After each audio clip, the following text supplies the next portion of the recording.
Hey everyone, you didn't expect me to pop up from there, right? Today we have a little end world scenario because I used a light theme in my videos and apparently in my Instagram pictures. Today we will talk about dark versus light, backend versus backend, service versus service, so let's do this.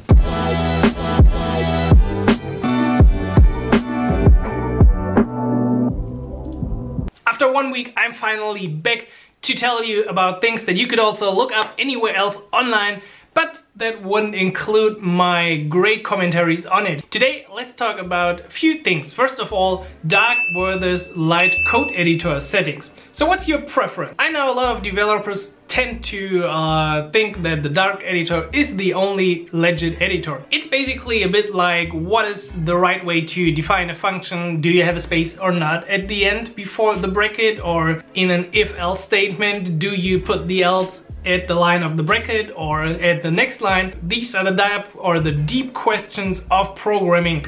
I actually used to have a dark editor in the past. Then for my videos I switched to a light editor, basically because I was lazy. I kept using that light editor because I don't work for, or most days I don't work for 8 hours with the same editor open. It's not that of a huge problem that some other developers in a corporate job might have, that really only stare on the editor the whole day. I think switching between both themes is also a legit way. I tried to look up a few sources.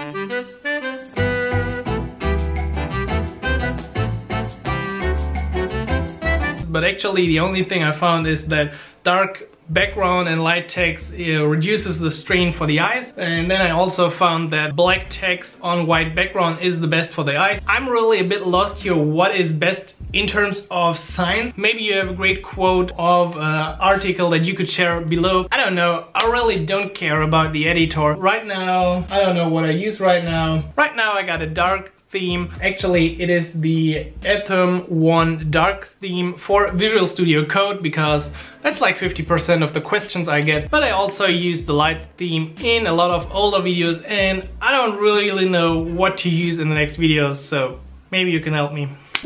And since we're talking about those super important problems today, let's also talk about something else. I got a lot of questions on my tutorials that are basically like, show how this works with PHP, show how this works with the Java backend, show how this works with the Oracle database. The first problem is that I actually suck at PHP. I think I told you in one of the previous videos. I could maybe come up with a little REST API in PHP copied from some tutorials, but that's basically all I know about it. And the problem is that as a developer you should always have the skills to look at a code.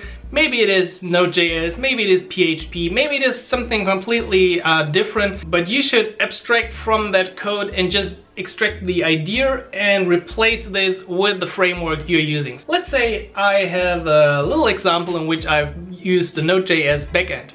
Of course, it is easy for you to say, please give the PHP code if you just need that code. But you could also simply look at the code, what we're doing with Node.js. So we're building a REST API. You can do the same with PHP, I think. That is possible since I don't know which version. So you basically have to abstract a bit from the actual code into your own language to create the solution for yourself. I really enjoy using JavaScript because I can build the website, I can build the application, but I also can build the server side using something like Node.js. I learned that you can abstract all the concepts. So in university we'll learn Java. Right now a lot of people I think are learning JavaScript even. The most important thing is simply to understand the basics, how the functions work, how the classes work, how everything works together. And the thing is that most people tend to already have problems in the general system architecture. So they have a database from wherever and they got an application or website, and now they say, hey, I want to connect my application to the database. Okay, great. But most of the time the structure of your system is a bit different, that there's actually a server between your application and the real database. So there are a lot of schemes you can look up online that have the interfaces defined of the different layers. I'm not going to give you a nice lesson here. This is what's true for most of the cases. Although it's not always a REST API, it is in most cases an API that should somehow talk to your database, and then the app can talk to the server. So that's the general idea. Here we got the front end and here we got the back end stuff. So if you got a team manager or team lead who is not really understanding what he's doing with your system, just link to this part of the video. Thanks. And also make sure to subscribe, of course, hit the bell icon and hit the like icon so this video gets seen by more people. Over the last weeks, I've also been working on a little new application. Maybe you can see this. It is actually in German this time. It is about tracking the expenses around building a house, because we currently play with the thought of building a house and there's a lot you can track.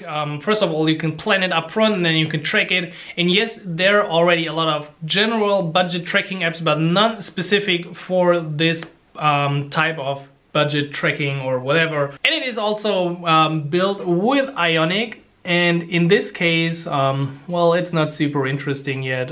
You can enter a few expenses from this little thing here and then track your money flow. The thing is here that this application now has no backend at all, because it is just a simple application and you don't always have to have a backend. This is just using the SQLite database that is already on this device. If we would require a user to create an account upfront just to track some information, some basic money information, that would kind of be strange, right? If you got an app like this and you're required to log in first. It is for now offline only. That also means no cloud sync or something like that, but that's for a later version maybe. So if you're interested in this application or the process that I followed to build this application and build it out and maybe show some code, just let me know. So yeah, that was my take on the different code editors, services, languages, whatever. Again, I hope you enjoyed this vlog. Please give it a thumbs up below and also make sure to subscribe to support this channel. You know, my quest